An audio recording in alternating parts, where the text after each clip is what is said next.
أمي أمي يا ست الكل يا أغلى الناس، يا أمي غلاكي فاق الماس، يا أمي انت التاج الملك اللي يزين الراس، انت الملكة المختلفة عن باقي الملوك. كل الملوك احتلوا القلعات واحتوطوها بأسوار عالية وزادوها بكتير حراس.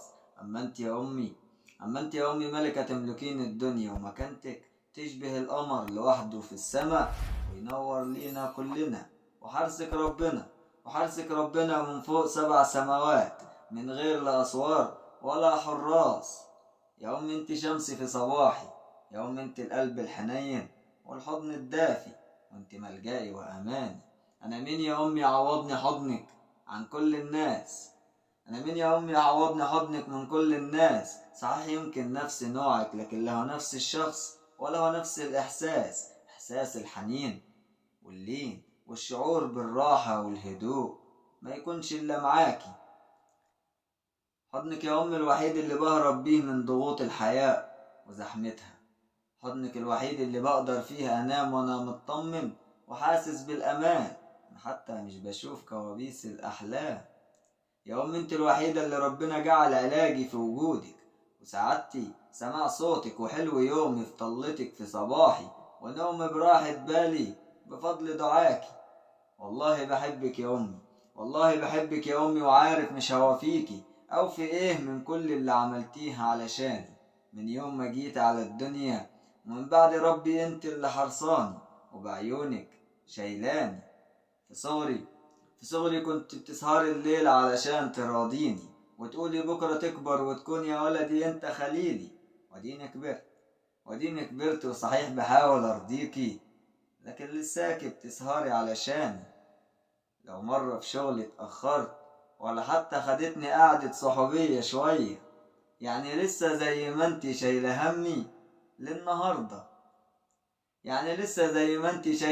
للنهاردة، او في ليكي ايه وانتي اللي مهتمة بكل تفاصيلي. انت الوحيدة يا امي اللي بتعرفي اللي جوايا من نظرة عيني.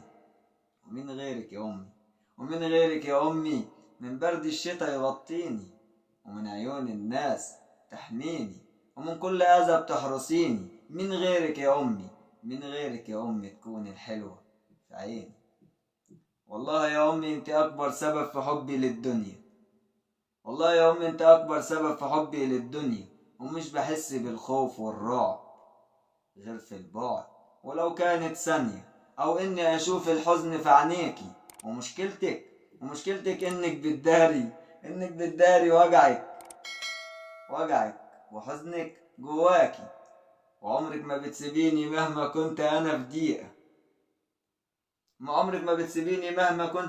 ضيقة. يا امي زي ما بتعرفي حزني من نظرة عيني، فانا اللي قلت في صغري اني هكون خليلك، فازاي تكوني شايلة همي من صغري وعايزاني النهاردة اسيب انا ايدك؟ ازاي مش عاوزاني احس بيكي واشوف اللي في عينيكي وانا متربي على جيدك؟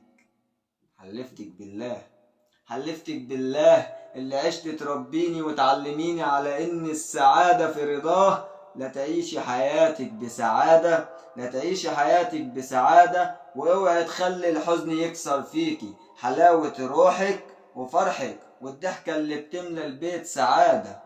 وطول ما انت بخير انا بخير، وهفضل كبير ومفيش حاجة هتكسرني، ما انا بستمد قوتي بيكي. يا امي انت عمري وانت حياتي، انت روحي ودوا جروحي، انت عالمي وانت سلامي، انت صباحي ومسائي، انت دمي وانت شرياني، انت فرحي وسعادتي وانت ابتسامتي وسروري، انت قلبي وانت نبضي، انت دقاتي وعشقي، انت اللي مني واللي انا منك، انت اللي بتمنى رضاكي والعيشة جنبك، انت اللي قال فيك يا ربي ان الجنة تحت رجليكي. يا امي بتمنى ابوس ايديكي واعيش الباقي من عمري تحت رجليكي. يا امي انت اللي في رضاكي رضا رب العباد، يا امي انت مستقبلي وجميل الذكريات. يا امي سعادتك ورضاكي هم اولى الاولويات.